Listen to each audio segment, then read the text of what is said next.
রাজধানীর মিরপুর শেওড়াপাড়ার ওয়াসা রোডে 10 তলা এই বাড়িটির গেটের তালা ভেতর থেকে লাগিয়ে দিয়েছেন নিরাপত্তা প্রহরী। এ কারণে বাড়িতে ঢুকতে পারছেন না বিভিন্ন ফ্ল্যাটের বাসিন্দারা। গণমাধ্যম কর্মীদের আনাগোনার কারণেই এই ব্যবস্থা।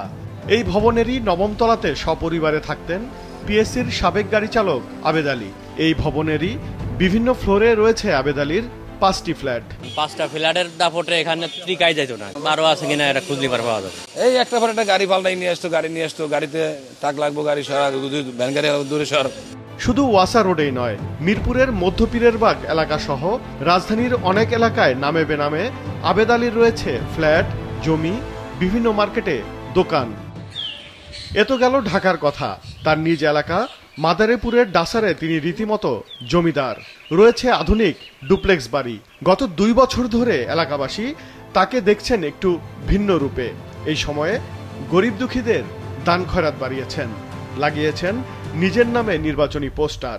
এলাকাবাসী জানিয়েছেন ডাসার উপজেলা পরিষদের চেয়ারম্যান প্রার্থী হতে আগ্রহী ছিলেন তিনি, এজন্য চালাচ্ছিলেন প্রচারণাও। গাড়িতে ঘুরে ঘুরে দান খয়রাত করেছিলেন তার ছেলেও। সচিবালয় চাকরি করে গাড়ি চালাইছে, সচিবালয় হ্যাগো দিয়ে কামাইছে। ব্যবসায়িক উৎস আমি জানি না, অ্যাকচুয়ালি আমি জানি না, আমি জানি না অন্তত সে কি ব্যবসাটা করে। এলাকায় জনপ্রিয়তা অর্জন করতে দুহাতে টাকা ঢেলে দরিদ্র মানুষের পাশে দাঁড়ানোর চেষ্টায় ছিলেন আবেদ আলী। বিভিন্ন ক্রীড়া, সামাজিক ও ধর্মীয় প্রতিষ্ঠানের সাথেও বাড়িয়েছিলেন যোগাযোগ।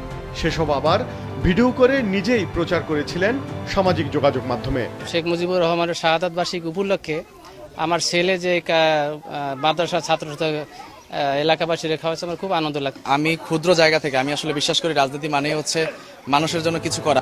ছেলে সিয়াম ছিলেন পদধারী ছাত্রলীগ নেতা।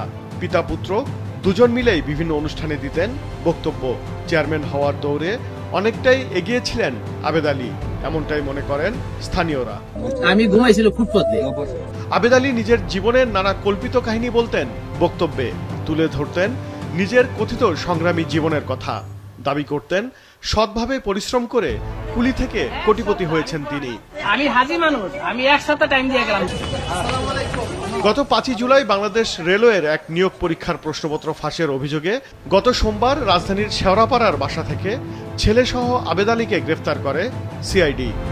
ওবায়দুল কবির, মাছরাঙা সংবাদ, ঢাকা।